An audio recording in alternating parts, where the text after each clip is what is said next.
Seperti yang dimintakan oleh panitia, kami ditugaskan untuk menyampaikan materi terkait dengan penataan kelembagaan pelayanan kesehatan di daerah. Tadi moderator menyinggung terkait dengan kelembagaan-kelembagaan yang di luar perangkat daerah. Nah, saya akan memberikan garis demarkasi dulu. Jadi kebetulan kami di Dirjen Odda itu direktoratnya adalah fasilitasi kelembagaan dan kepegawaian perangkat daerah. Oleh karena itu, terkait dengan kebijakan pun, sementara ini yang kami siapkan, Pak Moderator dan teman-teman yang mengikuti, tentu berkaitan secara langsung pada koridor kewenangan tugas dan fungsi kami. Jadi terkait dengan kelembagaan perangkat daerah. Jadi oleh karena itu mungkin materinya sementara ini kami fokus ke sana dulu. Walaupun nanti saya dengan akan senang hati kalau memang nanti ada teman-teman misalkan memberikan informasi, data atau apapun namanya terkait dengan kelembagaan pelayanan kesehatan di luar itu. Karena hari ini kami di Direktorat Fasilitasi Kelembagaan dan Kepegawaian Perangkat Daerah, kebijakan-kebijakan yang sudah ada, instrumen regulasi yang sudah ada, begitu, bisa mungkin lanjut saja slide-nya kalau memang boleh ada yang bantu.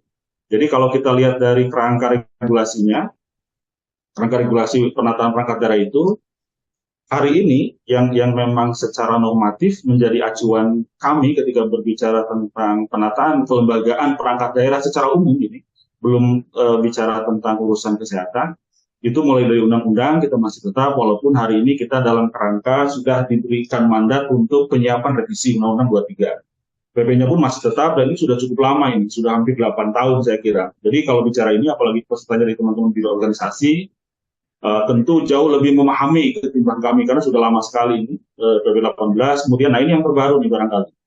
Jadi saya akan lebih menyoroti kepada ketentuan PP 72 karena ini menyangkut terkait dengan penataan kelembagaan, terutama untuk pelayanan kesehatan di bawah dinas kesehatan. Di situ terkait dengan penataan persoalan organisasi rumah sakit. Jadi ada ketentuan-ketentuan yang akan menjadi catatan-catatan tersendiri yang kami sengaja akan tampilkan pada paparan pagi hari ini. Kemudian yang terakhir, kami juga sudah punya instrumen Permendagri untuk pelaksanaan pembinaan perangkat daerah. Nah, jadi instrumen inilah sebenarnya yang dijadikan alat kami untuk melakukan evaluasi dalam kerangka penataan organisasi kelembagaan perangkat daerah. Di luar kelembagaan-kelembagaan itu, sementara ini kami belum punya instrumen.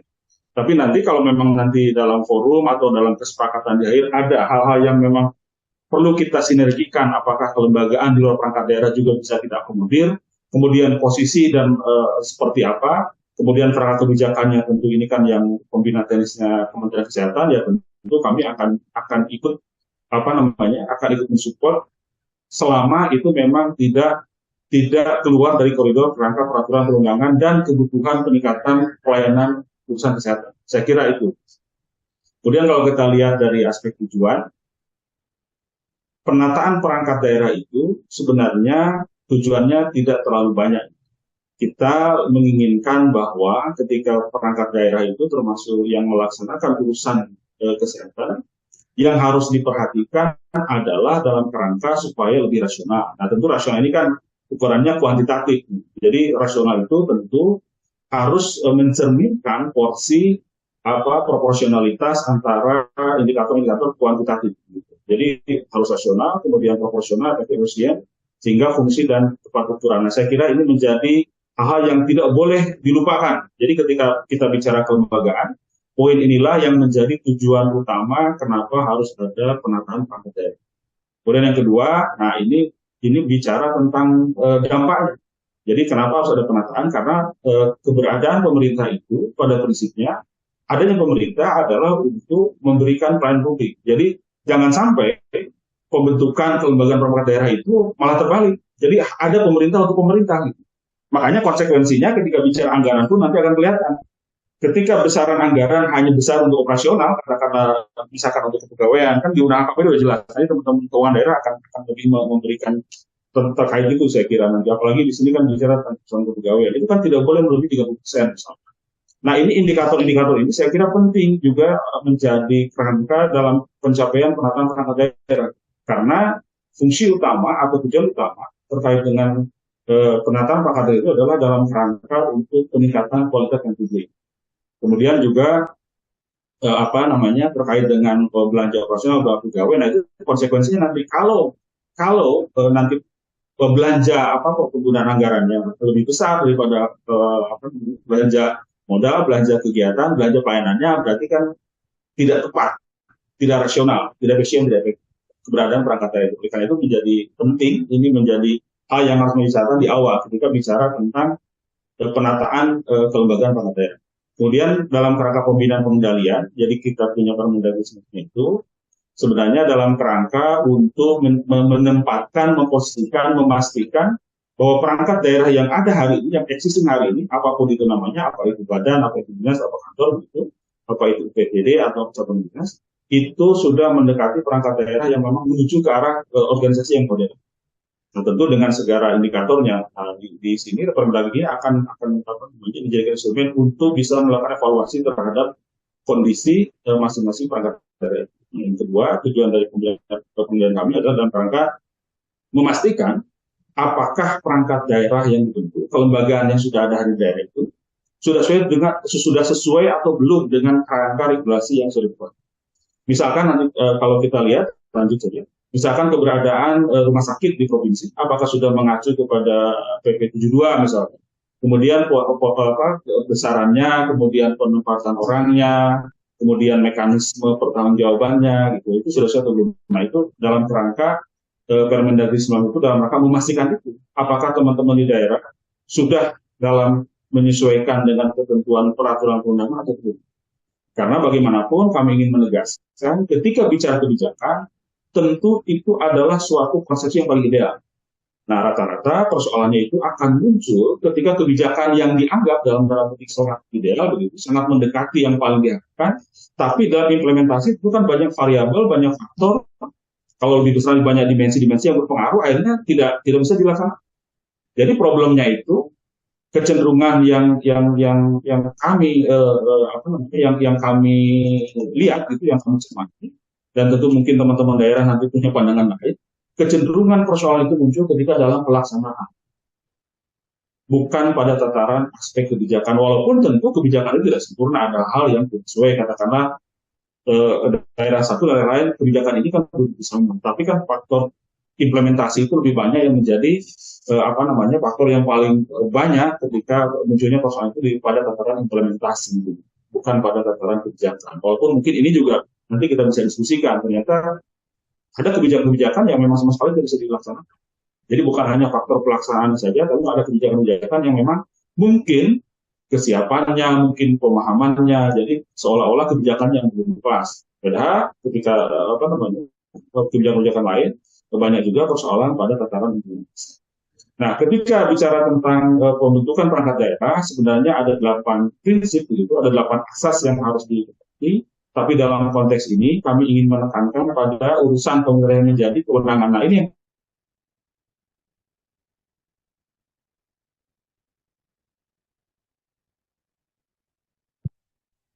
mohon maaf Pak, terputus.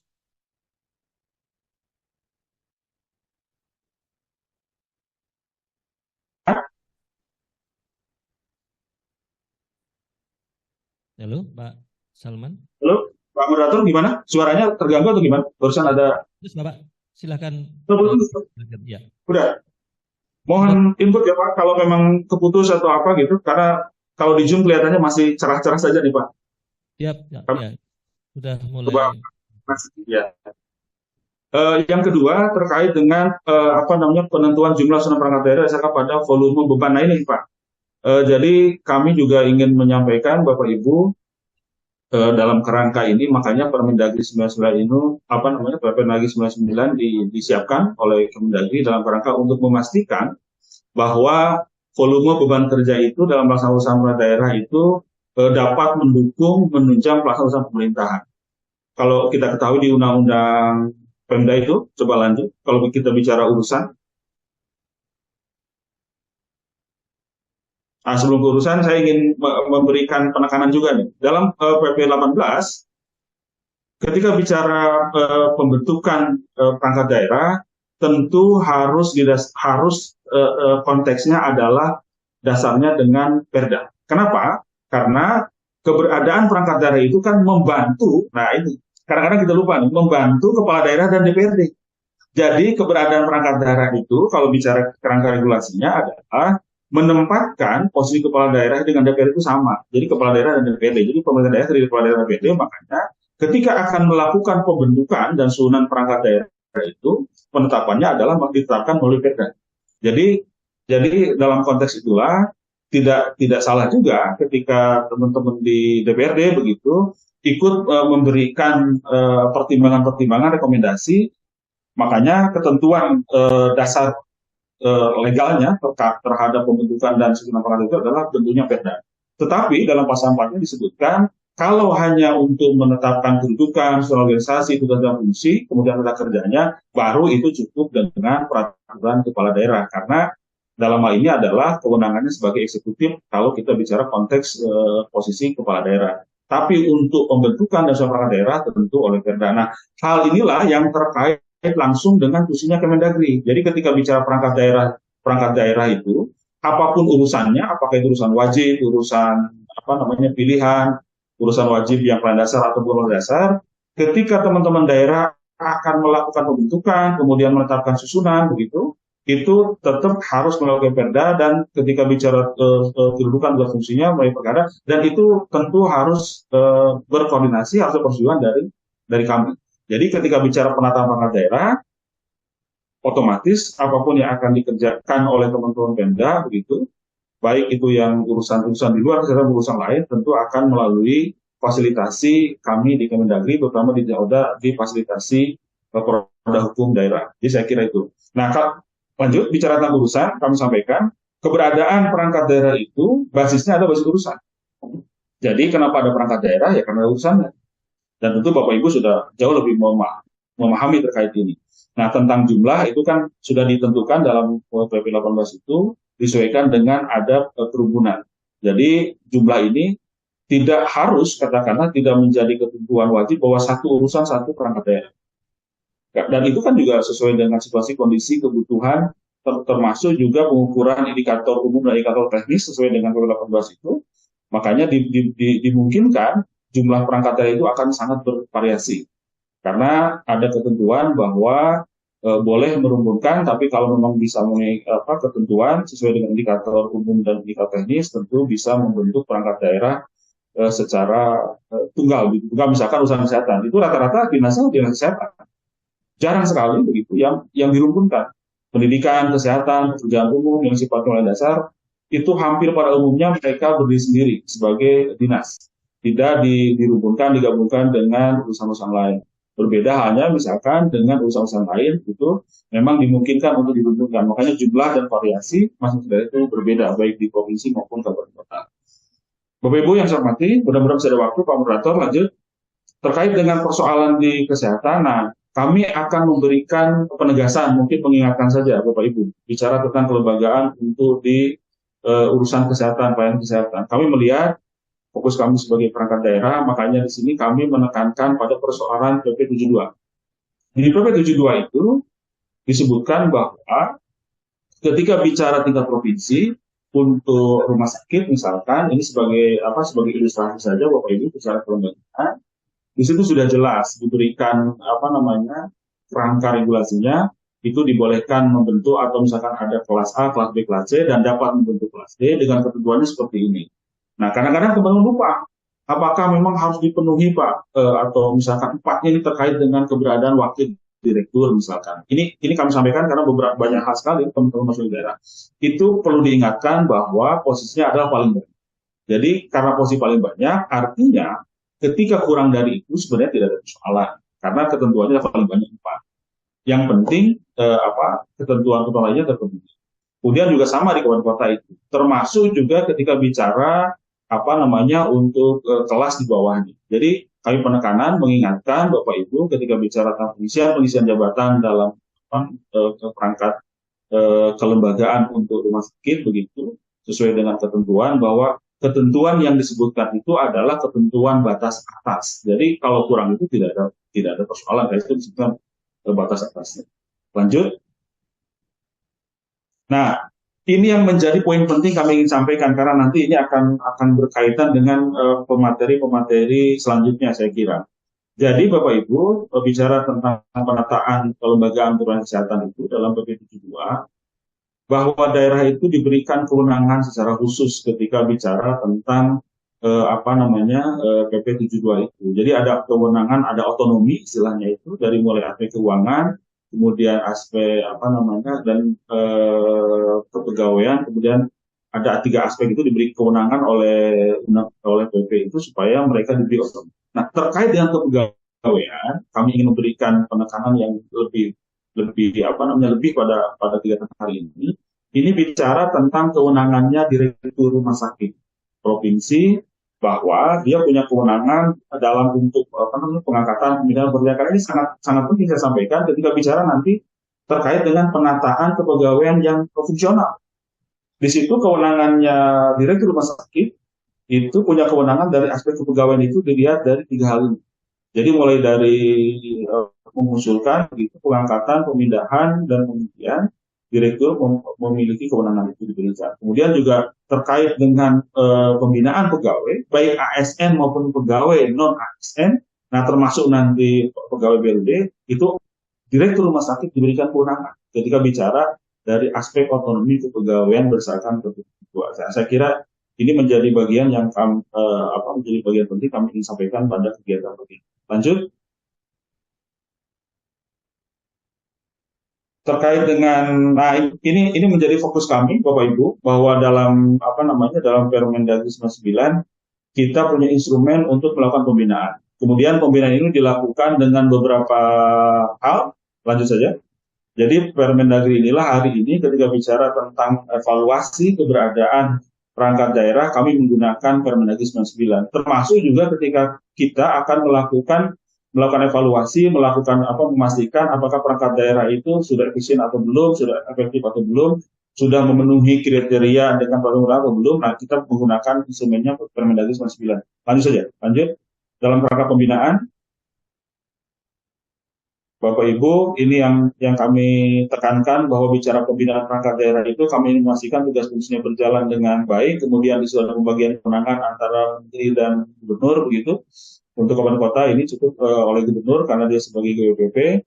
Kemudian dalam hal ketika gubernur tidak, itu kami juga berkewenangan untuk melakukan pembinaan terhadap perangkat daerah di kabupaten kota. Dengan catatan apabila gubernur belum optimal melakukan evaluasi perangkat daerah. Tapi bagaimanapun kami sudah memposisikan ketika perangkat daerah di tingkat kabupaten kota, tentu kami akan memberikan kewenangan menanyakan dulu, berdiskusi dulu kepada gubernur, kepada teman-teman di provinsi. Makanya ketika ada beberapa kabupaten kota misalkan ingin melakukan penataan, itu kami selalu bertanya pertama ke teman-teman kabupaten kota itu adalah apakah Anda sudah koordinasi belum dengan provinsi? Karena sesuai dengan ketentuan, posisi provinsi adalah wakil pemerintah pusat di daerah. Ini tidak boleh dilupakan. Jadi penekanan ketika bicara kelembagaan kepegawaian, tentu kami memposisikan betul provinsi sebagai wakil pemerintah pusat. Jadi ketika ada penataan kelembagaan, ada persoalan tentang kepegawaian, Kementerian Dalam Negeri menempatkan Pak Gubernur untuk melakukan pembinaan terlebih dahulu di tingkat kabupaten kota. Nah, tentu kalau tingkat provinsi bisa langsung ke kementerian. Lanjut, bentuk-bentuk pembinaan yang biasa kami lakukan bisa dalam bentuk pembinaan secara struktur, budaya, inovasi. Hari ini kita masih pada penekanan pembinaan struktur organisasi. Budaya organisasi saya kira ini masih menjadi PR kami, walaupun dalam inovasi pun sudah berjalan, tapi menjadi fokus kita karena bicara kelembagaan kita masih lebih besar fokusnya kepada struktur organisasi, apalagi pasca penetapan penyetaraan jabatan dan lain-lain dalam kerangka reformasi birokrasi. Lanjut, bentuk-bentuknya ini ada bentuk pembinaan itu. Lanjut saja.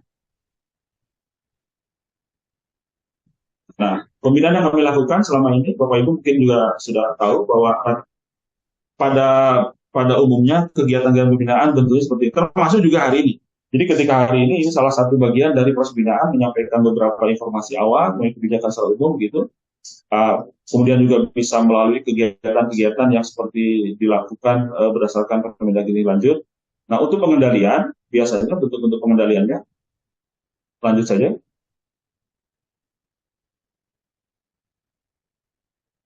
Bentuk pengendalian itu biasanya ada 3. Jadi ada pemantauan, pendampingan, yang terakhir Bapak Ibu.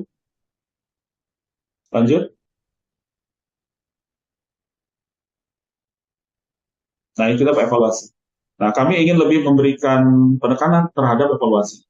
Jadi hari ini perangkat-perangkat daerah yang memang sudah tidak optimal, katakanlah tidak optimal itu karena sudah tugas dan fungsinya sudah tidak sudah tidak lagi berjalan secara optimal, itu banyak sekali perangkat daerah yang kami dorong agar dilakukan evaluasi, terutama pada posisi UPT dan cabang dinas. Jadi pada posisi itulah kami mendorong agar daerah segera melakukan evaluasi. Karena itu menjadi salah satu hal yang akan membebani baik dari sisi kepegawaian, penganggaran, dan belanja keuangan.